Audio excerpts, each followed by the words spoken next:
Bismillahirrahmanirrahim.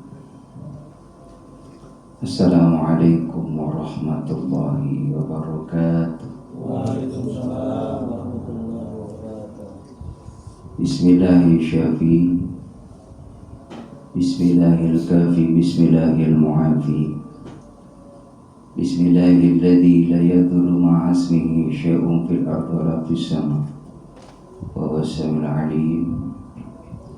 Alhamdulillahi rabbil alamin. Wassalatu wassalamu ala rasulillah Muhammad ibn Abdillah.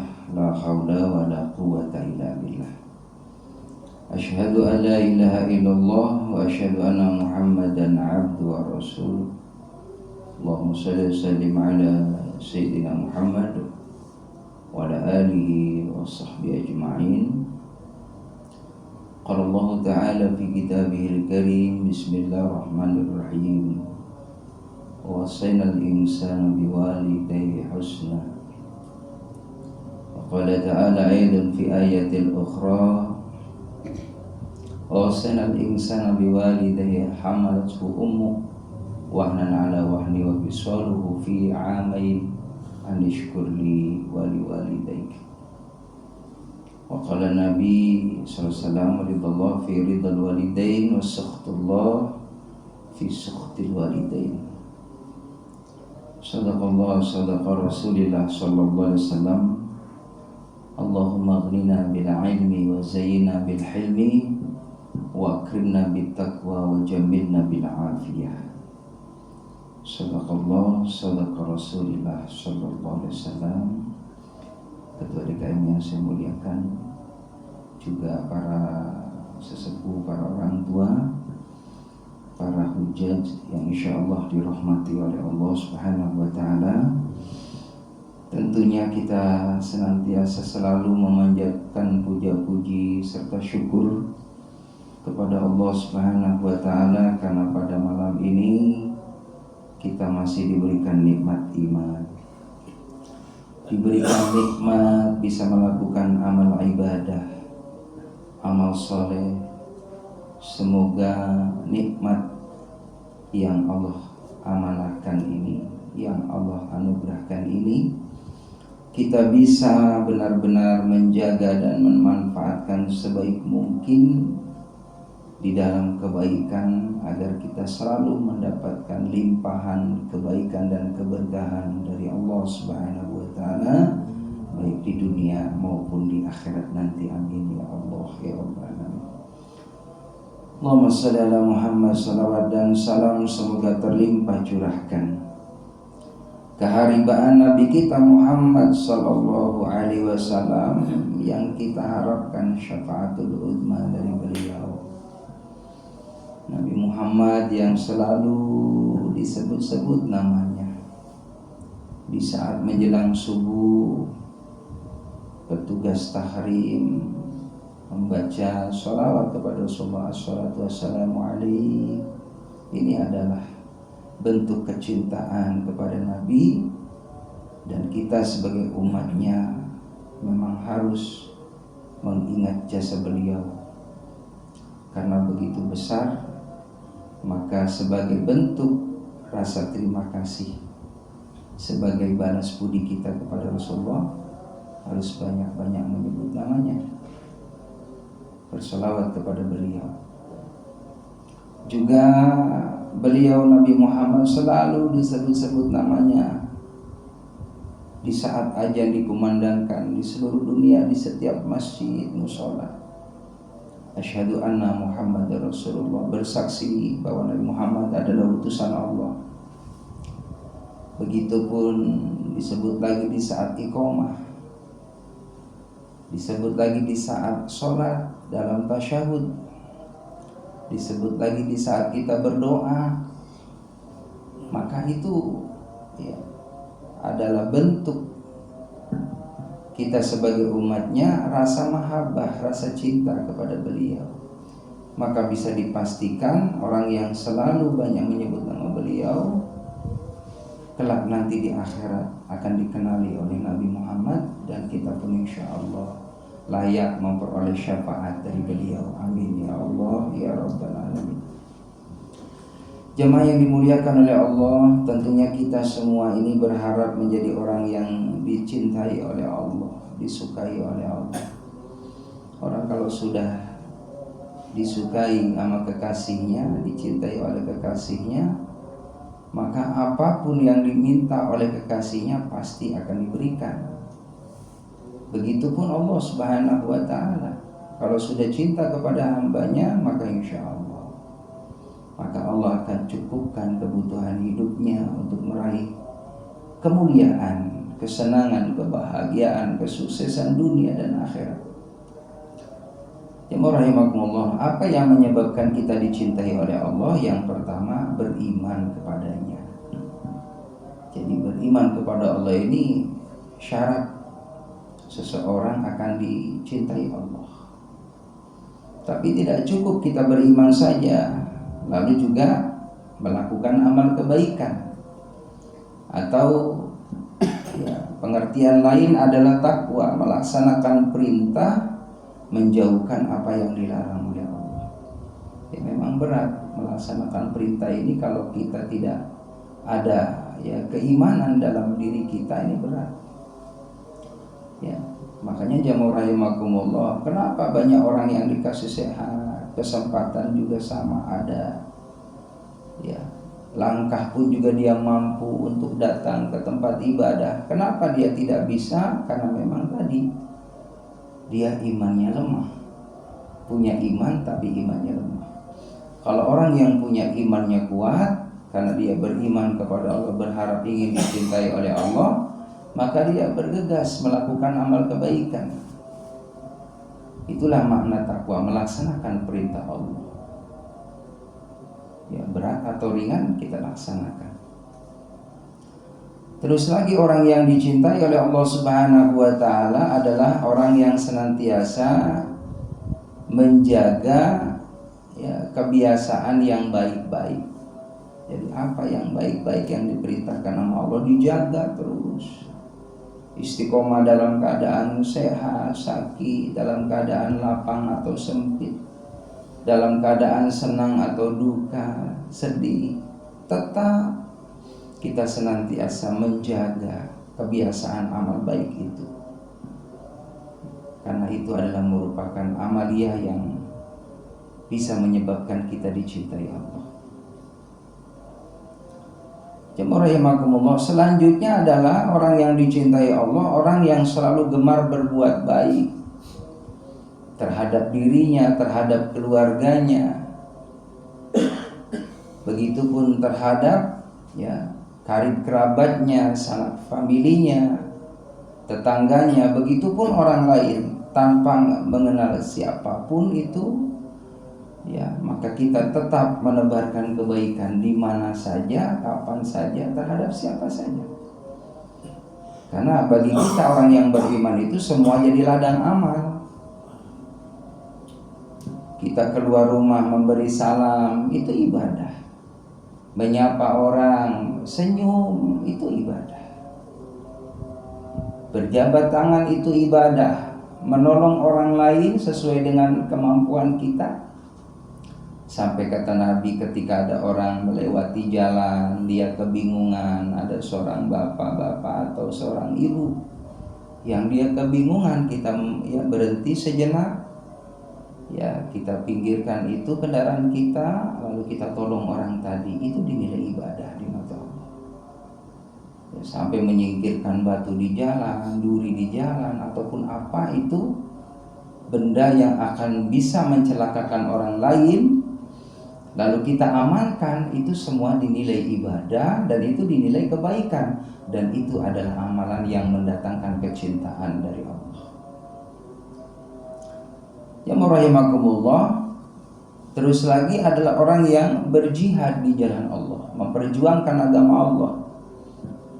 Kita ini jemaah rahimakumullah ikut andil, meluangkan waktu seminggu sekali malam Ahad, atau 2 kali dalam satu bulan, kita bismillah ikut ambil bagian.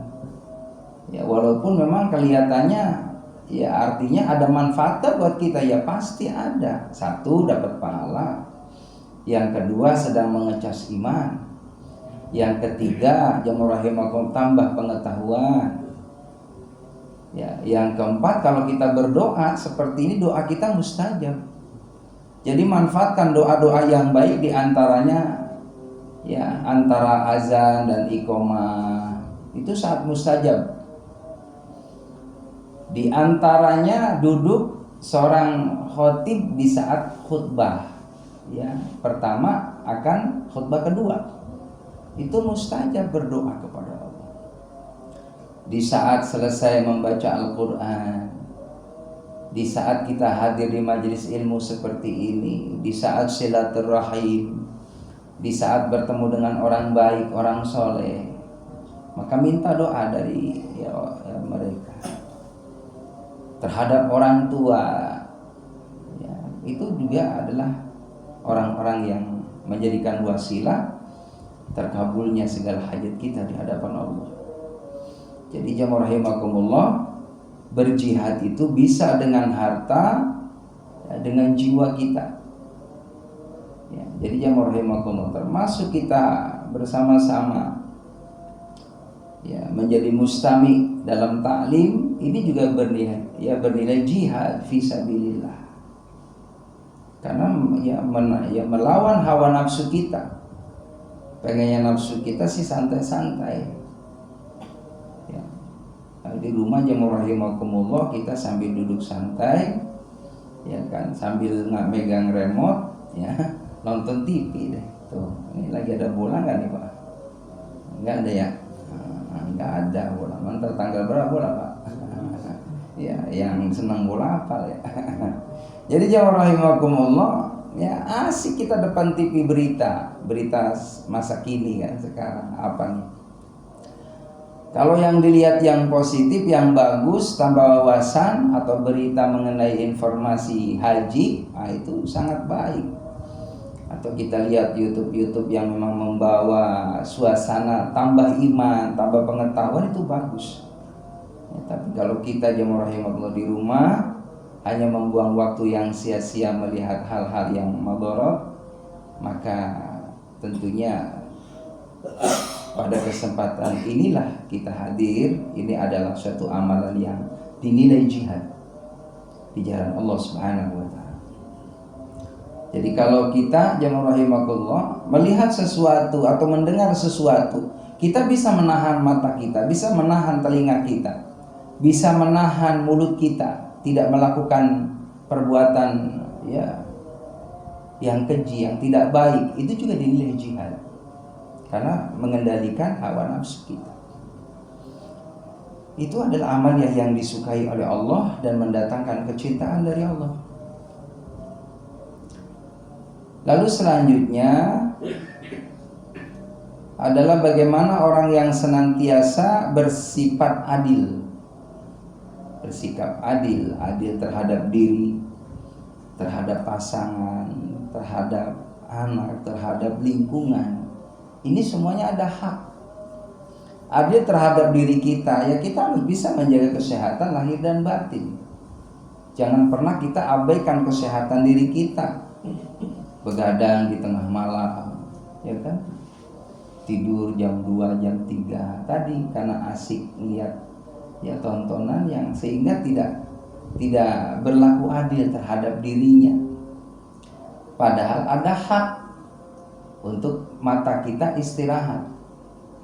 Sebab kalau kita begadang tengah malam, tidurnya di malam hari, mesti bakal kantuk. Fitrahnya seperti itu. Maka harus adil. Begitupun jamaah rahimakumullah dalam ya kita terhadap pasangan kita harus adil. Terhadap pendidikan, ya. Begitupun dalam ya, bergaul kita harus adil. Ada masanya kita bersosialisasi, bermasyarakat, ada undangan RT gitu kan mengenai tentang apapun bentuknya yang positif, kita ikut hadir di sana. Dan itu kalau kita niat karena Allah dinilai ibadah. Hubungan hablum minan nas kita. Ya rahimakumullah. Begitupun adil di dalam ibadah kita kepada Allah. Jadi ada kaitan hablum minan nas, ada hablum minallah. Kalau hablum minallah terus gitu, tanpa hablum minan nas juga salah. Ya, dulu ada orang di zaman Rasulullah itu sahabat yang senang di masjid dulu, nggak pulang-pulang Pak, di masjid. Orang kerja, dia mah nggak kerja di masjid baik. Begitu. Sampai istrinya kesel. Nah dia juga kan ada hak, makanya itulah adil terhadap pasangan, diberikan nafkah, baik nafkah lahir maupun nafkah batin. Jadi kasih uang belanja istri kita sesuai dengan kemampuan kita tentunya.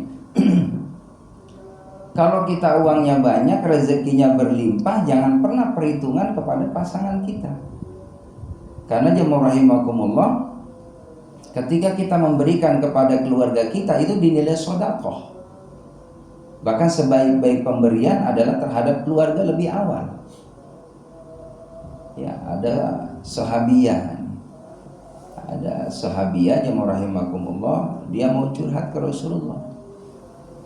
Ini kebetulan, mohon maaf, dalam satu riwayat ini dia suaminya memang kerja, tapi kerjanya kerja artinya nunggu ya ada panggilan seperti profesi ya, mungkin dia punya keahlian, tidak menetap kerjanya, tidak seperti orang yang di kantor ataupun pegawai tetap. Maka jemaah rahimakumullah, istrinya ikut membantu perekonomian daripada ya keluarga suaminya.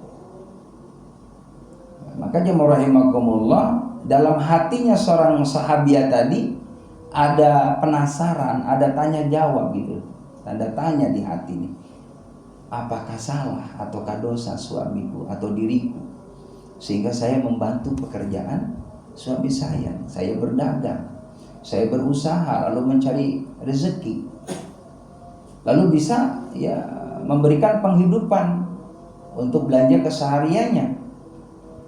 Jadi suaminya di rumah, istrinya yang jualan, ya buka warung kecil lagi. Penasaran, datang ke Rasulullah. Ketika di depan Rasulullah SAW rumahnya ketemu dengan Bilal. Maka kata sahabiah tadi, ini istrinya Abdullah bin Mas'ud, wahai sahabat Bilal, apakah ada Rasulullah? Ada. Datang lagi juga perempuan satu, jemaah rahimakumullah.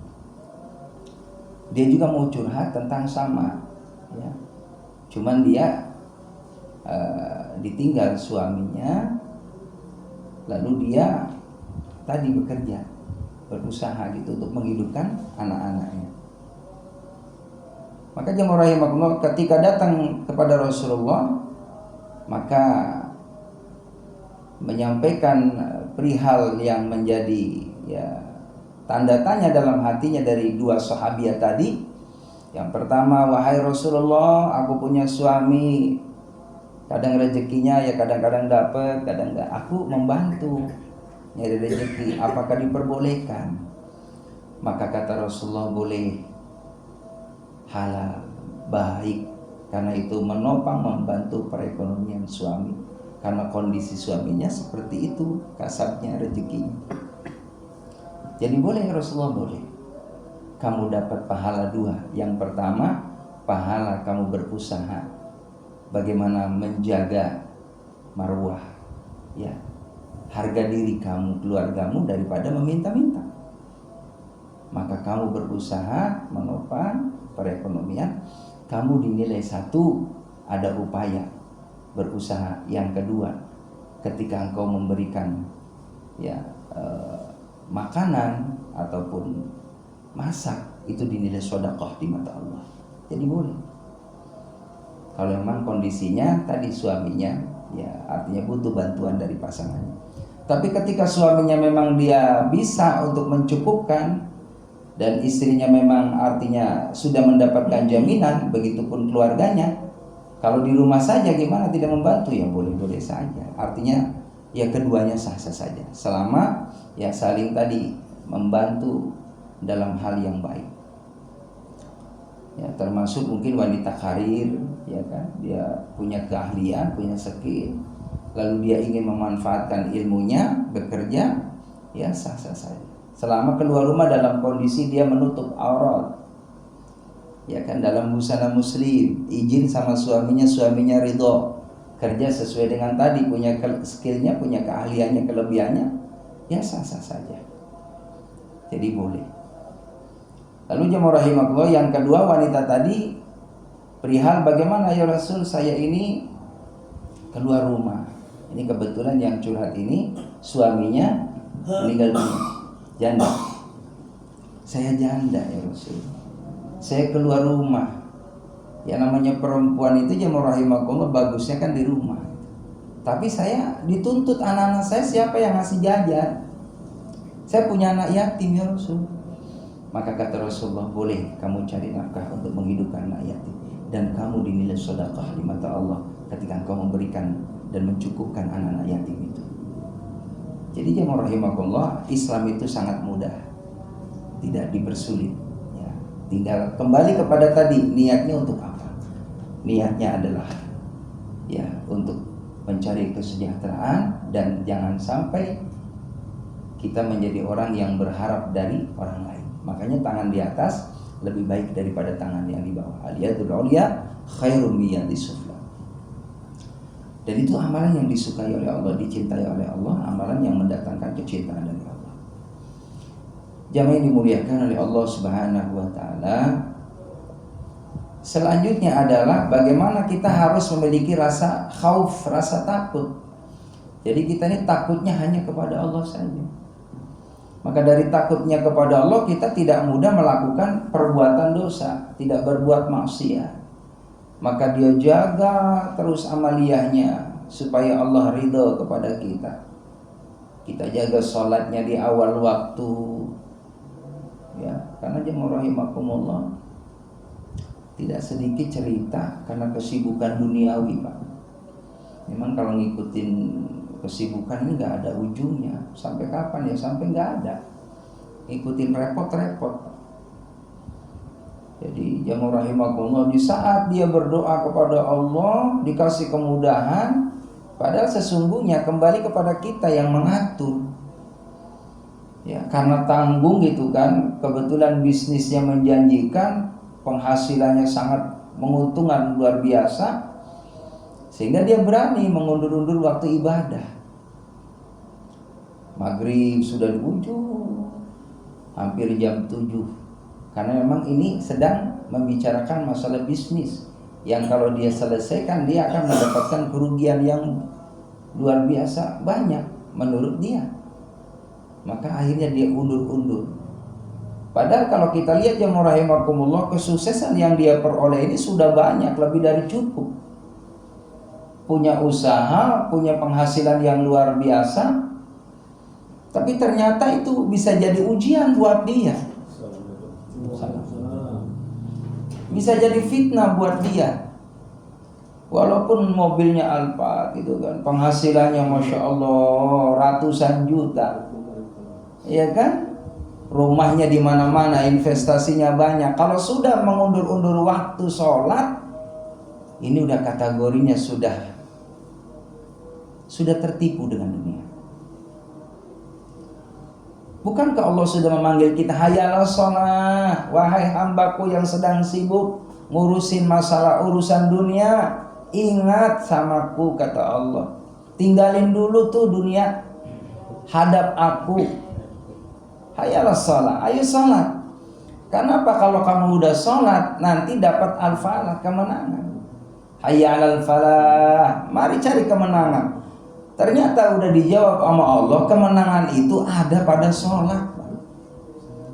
Jadi jangan pernah kita mimpi kalau kita nih pengen sukses dunia akhirat kalau berani ninggalin sholat.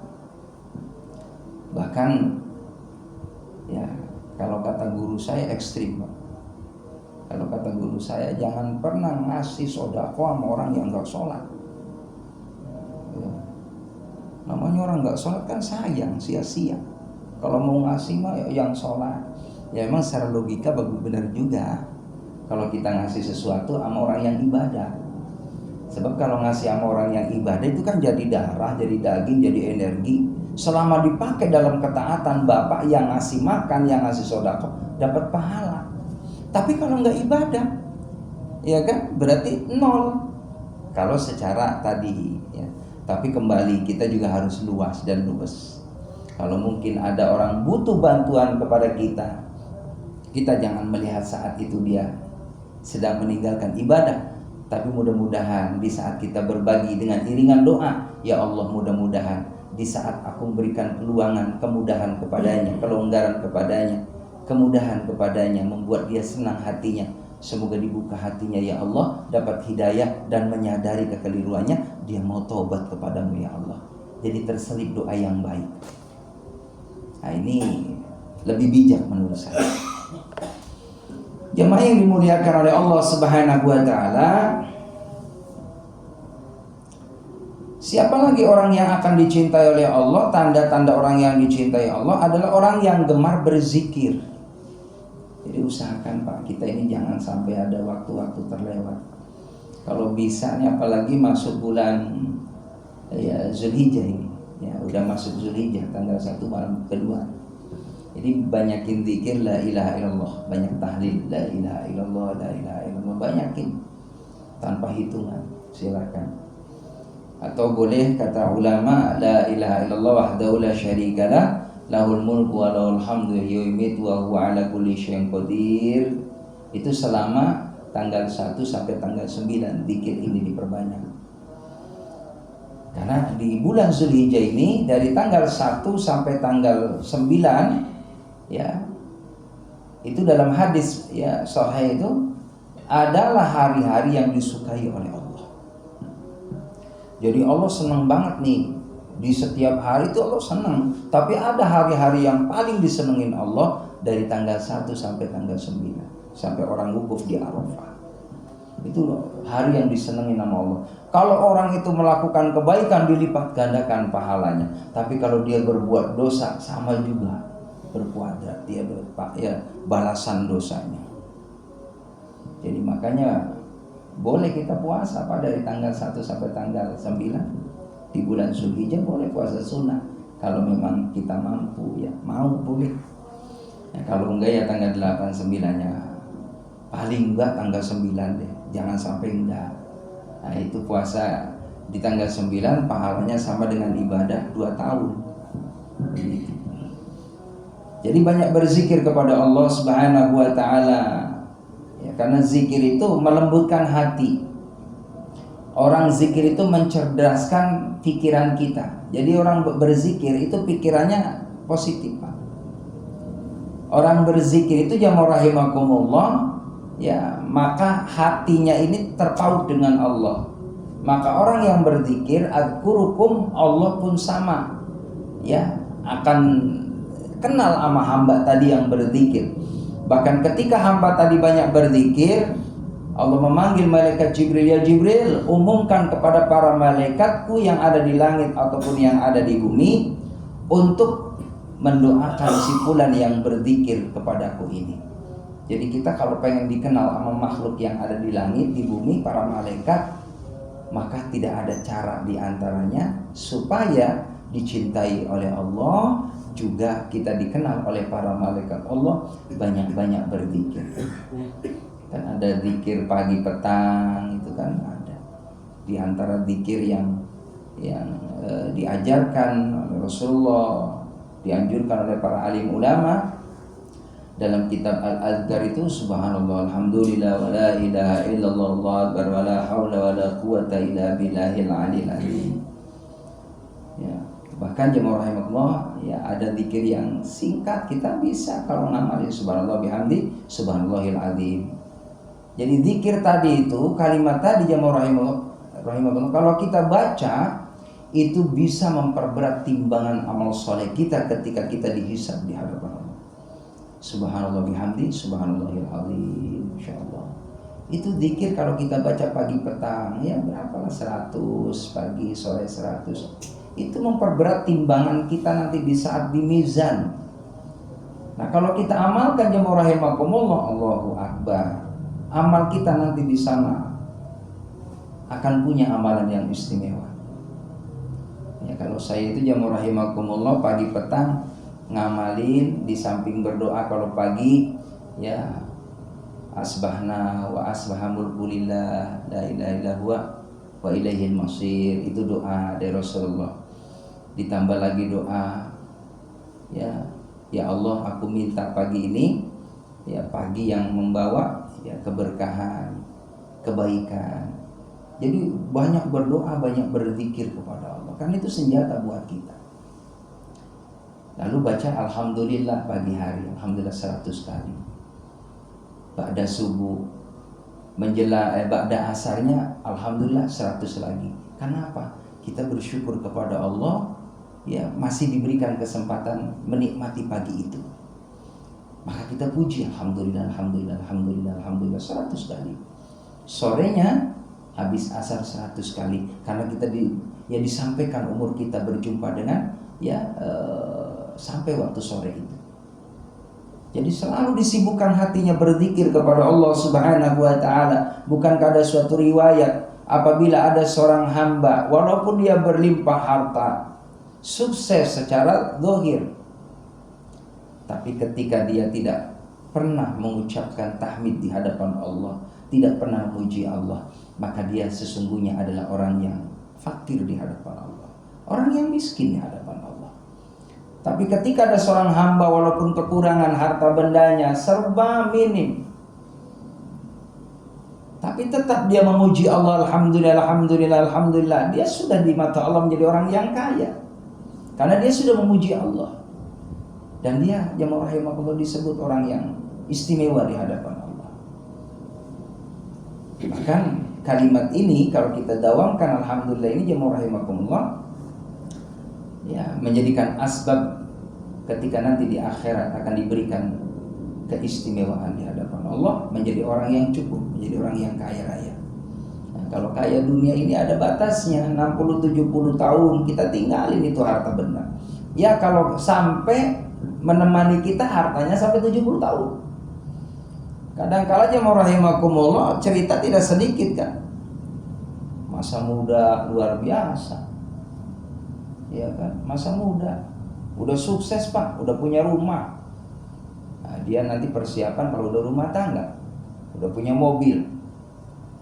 Di saat sudah rumah tangga, punya rumah, punya mobil, tambah rezekinya, tambah punya usaha, punya anak.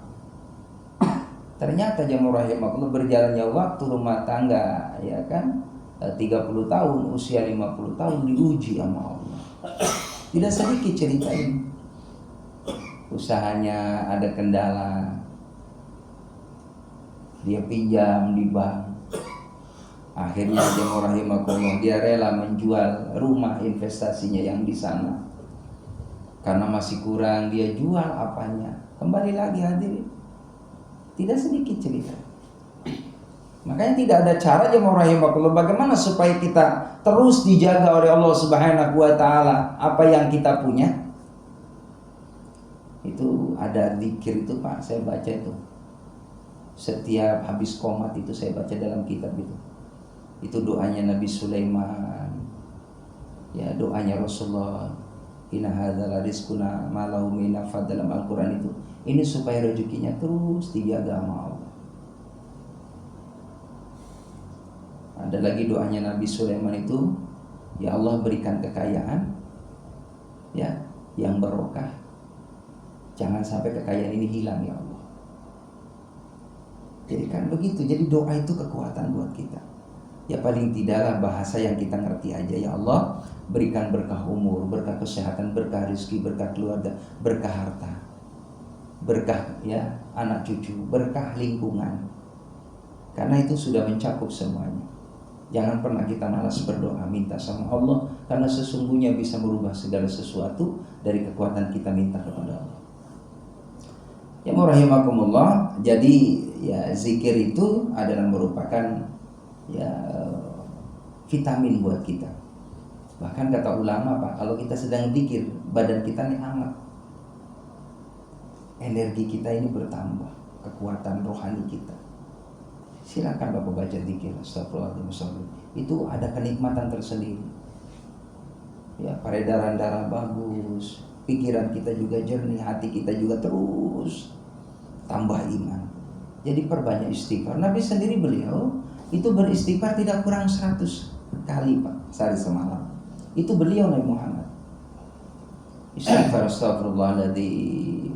Beliau Nabi Muhammad itu setiap dalam kondisi apapun, berdiri, berbaring, tidur, hatinya terus terpaut dengan Allah, ingat kepada Allah, zikir kepada Allah. Sampai tidurnya beliau pun zikir kepada Allah. Nah kalau kita mah belum bisa, ya kan, tidurnya zikir nggak bisa, kita mah paling sebelum tidur ya zikir. Ya kan, kalau udah tidur kita mah udah wah, ya soalnya udah pikirannya udah terbang itu Pak, udah bismika Allahumma ya bismika amut lah, tidur udah sampai kemana gitu kan. Nabi Muhammad beliau tidur fisiknya tapi hatinya connect ke Allah. Nah kita dikasih tuh rumus oleh Rasulullah. Kalau kita mah kelasnya kelas orang awam, jauh untuk dapat itu. Minimal mau tidur ambil wudhu, lalu kita baca zikir-zikir yang diamalkan oleh Rasulullah. Baca Fatihah, Al-Ikhlas 3 kali, Al-Falaq sekali, Anas sekali, Alif Lam Mim, tengah Al-Baqarah, akhir Al-Baqarah, ditiupin di telapak tangan, diusapin ke seluruh tubuh. Itu akan dijaga zahiran aw batinan oleh Allah. Kalau kita amalkan Pak, itu dinilai pahala di sisi Allah. Tidurnya dinilai ibadah. Jadi orang yang berzikir itu adalah kiat bagaimana supaya dicintai oleh Allah. Lalu selanjutnya jam yang dimuliakan oleh Allah Subhanahu wa taala, bagaimana kita senantiasa memiliki jiwa untuk bisa menolong orang lain. Kalau bisa. Jadi kalau ada orang minta tolong. Kalau nggak bisa, minimal ngasih solusi, ngasih doa. Udah datang ke rumah kita, assalamualaikum, salam Pak, mohon maaf saya lagi ada perlu nih Pak, kalau memang bisa bantu saya. Kalau emang ada bantu, kalau enggak minimal kita kasih nasihat, kasih ya motivasi, doa. Ya, saya belum bisa bantu, tapi insya Allah mudah-mudahan di luar sana semoga Allah kasih kemudahan, ada jalan rezeki yang Allah hadirkan tidak disangka-sangka. Saya bantu doa semoga dikasih kemudahan, dikasih kesabaran. Ya, jadi itu juga ya bagian daripada solusi ya menolong orang lain. Dari sini jemaah rahimakumullah, barangkali ada yang perlu ditanyakan Pak, dipersilahkan. Sedikit Pak Ustaz, kebetulan sekarang kan memang bulan Dzulhijjah, tadi bulan yang Allah muliakan. Di bulan ini kan ada momen-momen penting, momen kurban dan haji gitu kan. Ada 2 keterangan kalau nggak salah nih Pak Ustaz, mohon dikoreksi, tentang kurban gitu ya. Apabila kita punya kemampuan dan tidak melaksanakan atau menyembelih kurban gitu kan,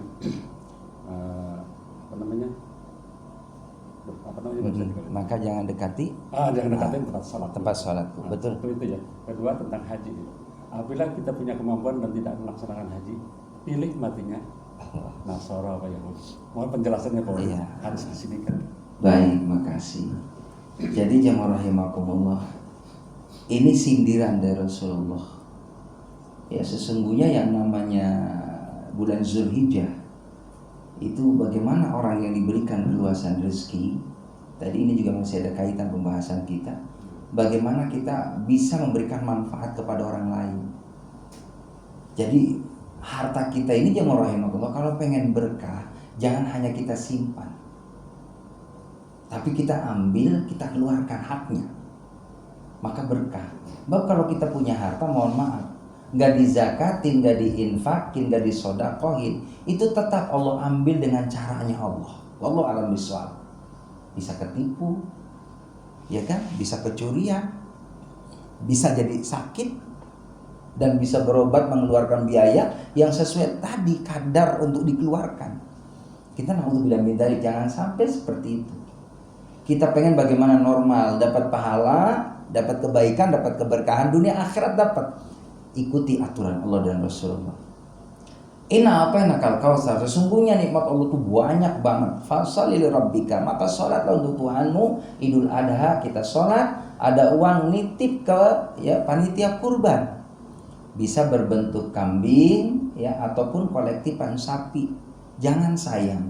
Nanti kita rasakan kalau kita niat tiap tahun berkorban, Pak, itu sudah disiapkan jauh-jauh hari sebelum hari hanya Allah sudah hadirkan itu rezeki.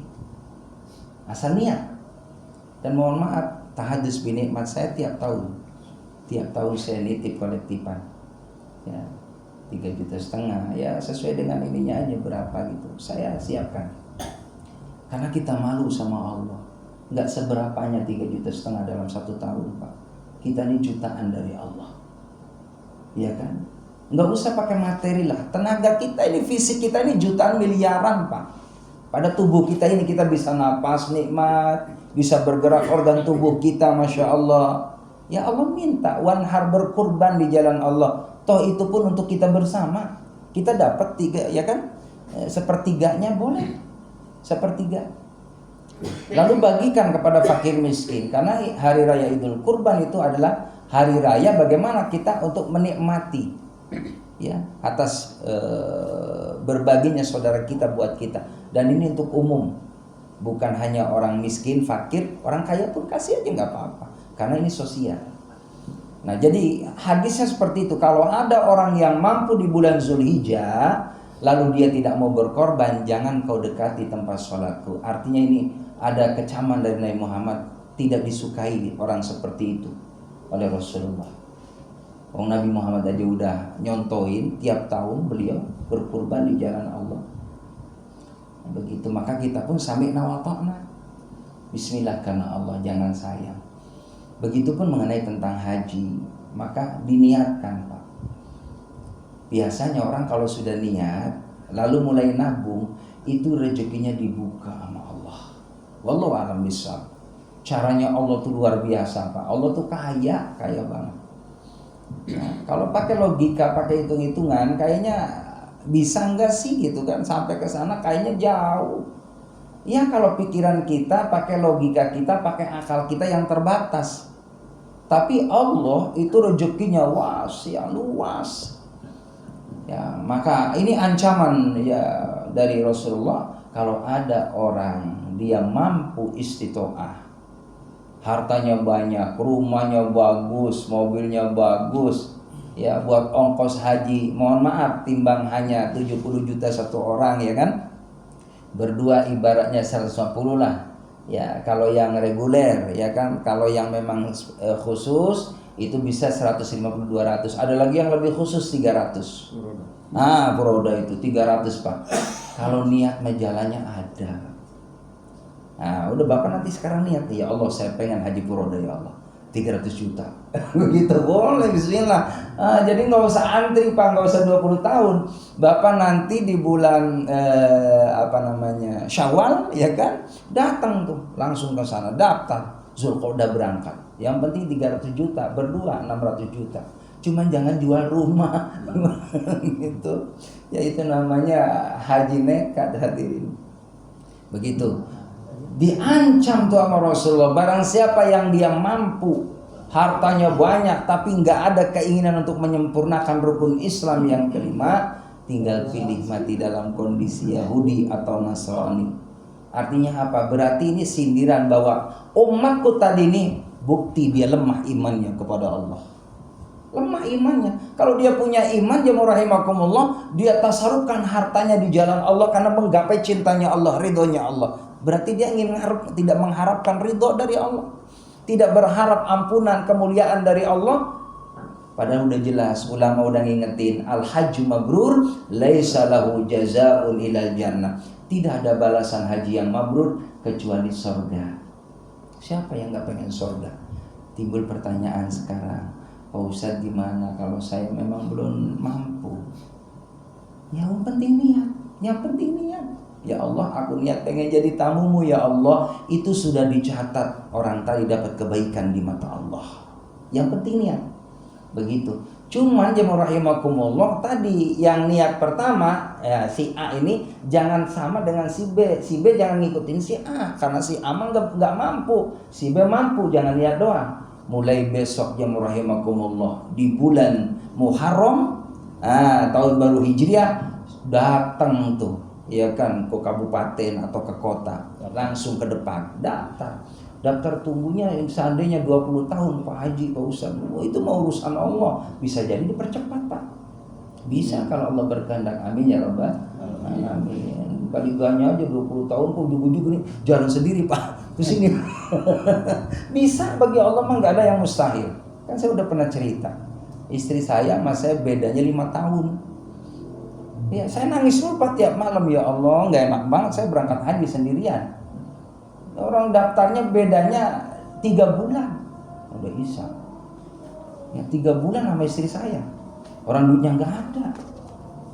Saya nangis Pak, 3 bulan dapat rezeki saya daftarin. Itu 5 tahun bedanya. Berangkatnya bareng. Kalau secara logika, dari mana bisa bareng? Kekuatan doa minta sama Allah. Itu nomor terakhir istri saya Pak. Ini kalau gelombang kedua nama Pak Ustadz istrinya nggak ada, nggak ke bawah. Pak terakhir namanya istri saya ada paling pojok ke bawah ke sana. Itulah kuasa Allah. Allah alam ashab, yang benar dari Allah, yang salah adalah kedaifan saya. Subhanallah, hamdika asyhadu an la ilaha illa anta astaghfiruka wa atubu ilaik. Walhamdulillah. Demikian. Assalamualaikum warahmatullahi wabarakatuh.